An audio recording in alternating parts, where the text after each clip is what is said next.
자기소개 간단히 좀 부탁드려도 되겠습니까? 예, 안녕하세요. 저는 최인기입니다. 강원도 춘천에 살고 있고요.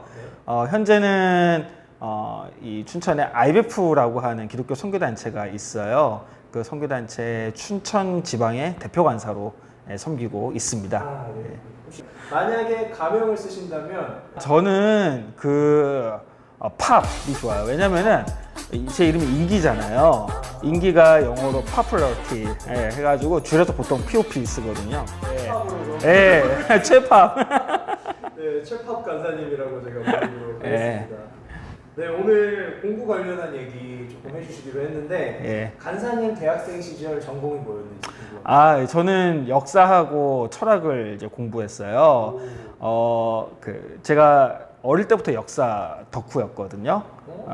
역덕이라 그러죠. 역사 덕후였는데, 그러다 고등학교 시절에는 철학에 또 관심이 있었어요.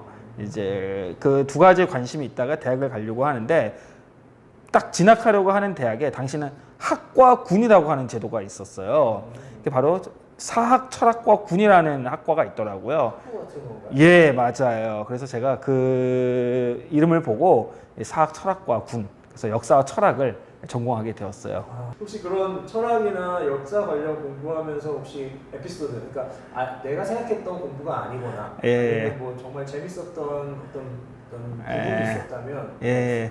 제가 어릴 적 역사 덕후라고 역덕이라 그랬는데 한국사에 대한 관심이 굉장히 많았어요. 또 한국사는 누구보다 잘할 자신이 있었고, 그래서 이제 역사학과를 입학을 한 건데 첫 수업을 들어가자마자 했던 것이 무엇이냐면 한자 공부를 하는 거예요.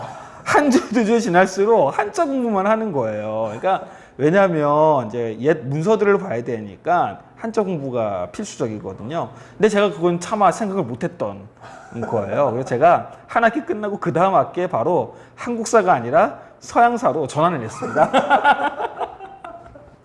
한문을 피해 가시려고. 예, 서양사는 한문 공부 안 해도 되거든요.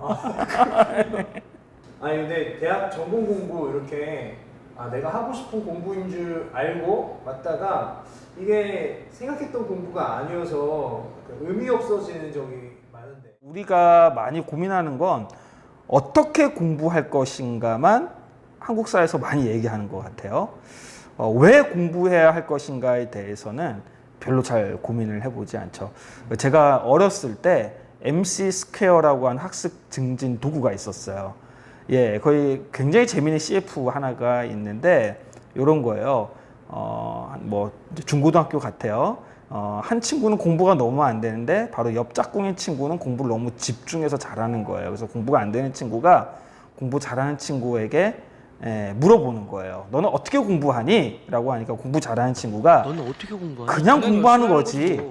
답을 하거든요. 근데 가만히 생각해 보면 너는 왜 공부해? 라고 하면 똑같은 대답이 나올 것 같아요.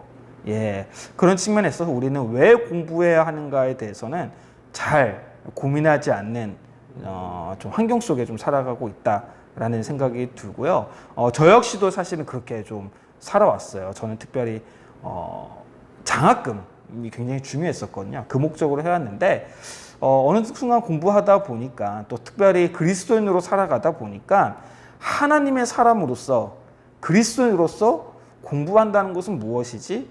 라고 문득 의문이 든 순간들이 좀 있었던 것 같아요.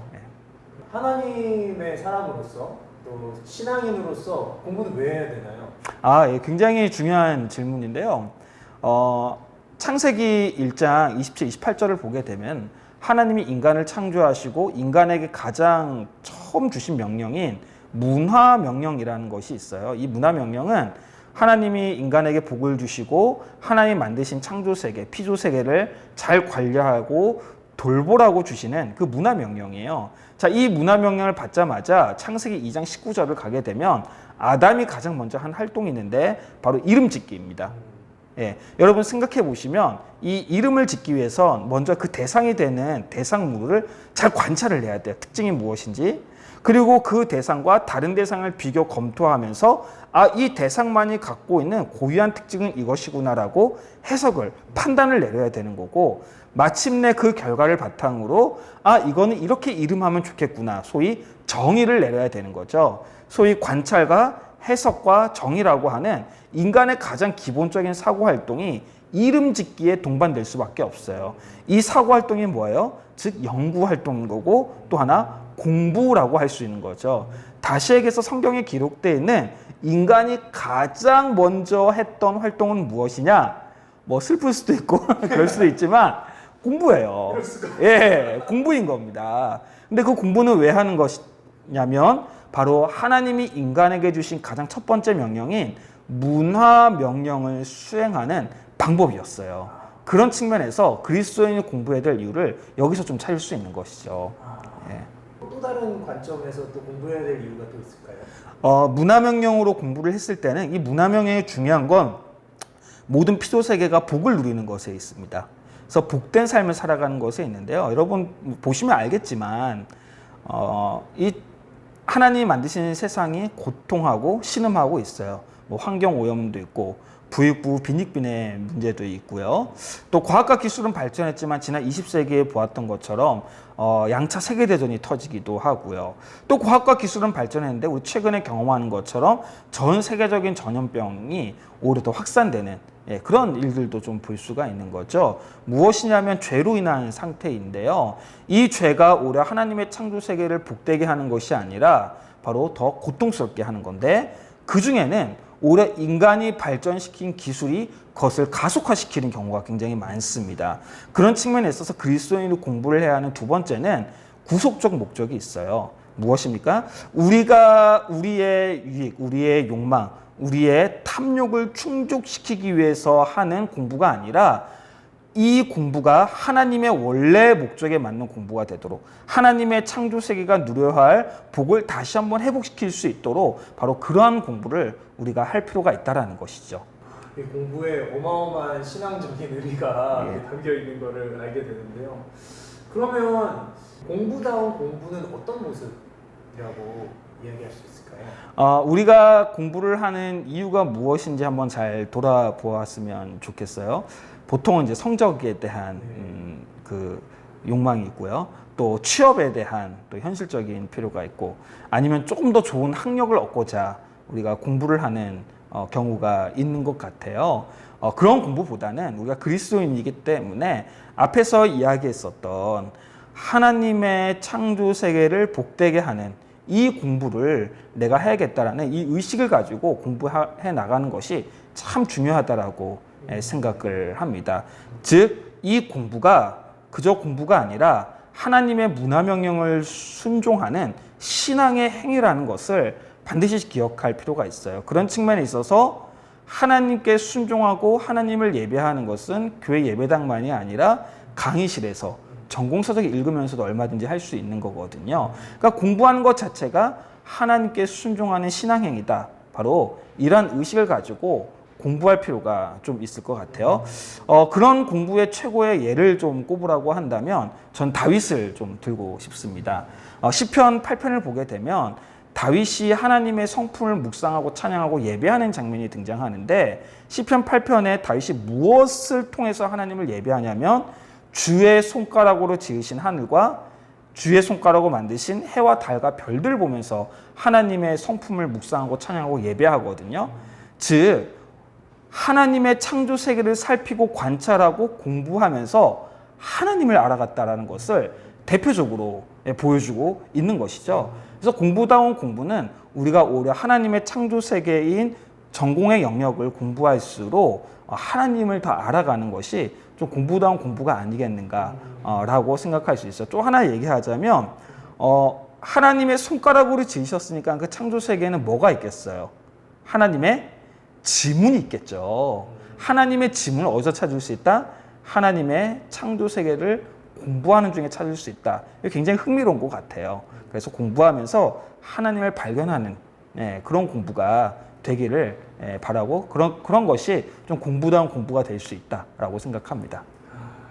그러면 공부를 통해서 세상에 복을 끼칠 수 있다고 했는데 그럼 반대로 전혀 그렇지 않은 공부가 있을 수 있잖아요. 그러면 어떤 공부는 피하는 것이 좋을까요? 우리가 오늘날 공부하는 것 중에 많은 경우를 보게 되면 이 성공주의가 많이 자리 잡고 있는 것 같아요. 좋은 취업, 또 좋은 학벌을 갖는 이 취업에 대한 요구가 좀 있는 것 같은데 그런 동기를 가지고 공부하다 보면은 이 신앙과 학문이 전혀 별개인 공부, 그래서 교회 예배당에서 하나님을 섬기지만 학교 현장에서 하나님과 상관없는 삶을 살아갈 수가 있거든요. 그것은 우리의 신앙에 있어서 이혼론을 만들 수밖에 없는 것 같아요. 그런 측면에서 그런 것들을 경계하는 것이 좀 중요한 것 같고, 또 그런 공부를 하다 보면은 내 공부의 결과가 하나님의 창조 세계, 온 인류와 세상을 복되게 하기보다는 오히려 고통스럽게 하는 것에 기여할 수가 있어요. 나도 모르게 얼마든지 그럴 수가 있거든요. 그런 측면에 있어서 이 공부의 결과가 어디로 이어지는지 한번 잘 살펴보는 것도 굉장히 좀 중요하다라고 이야기할 수 있습니다. 이런 측면에 있어서 굉장히 좀 모범이 될 만한 사람이 저는 솔로몬이라고 생각해요. 열왕기상 4장을 보게 되면 지혜를 얻은 솔로몬이 지혜를 어떻게 활용했는지에 대한 소개가 나와 있어요. 솔로몬 당시 왕이잖아요. 왕이 지혜를 얻었다 하면은 그 지혜를 어디에 사용해야 될 것 같으세요? 그렇죠. 부국강병을 위해 사용해야 될 것 같은데 열왕기상 4장을 보게 되면 솔로몬이 지혜를 사용한 곳은 들에 있는 풀을 관찰하는 데 쓰고요. 잠원을 만드는 데 쓰고요. 노래 만드는 데 쓰고요.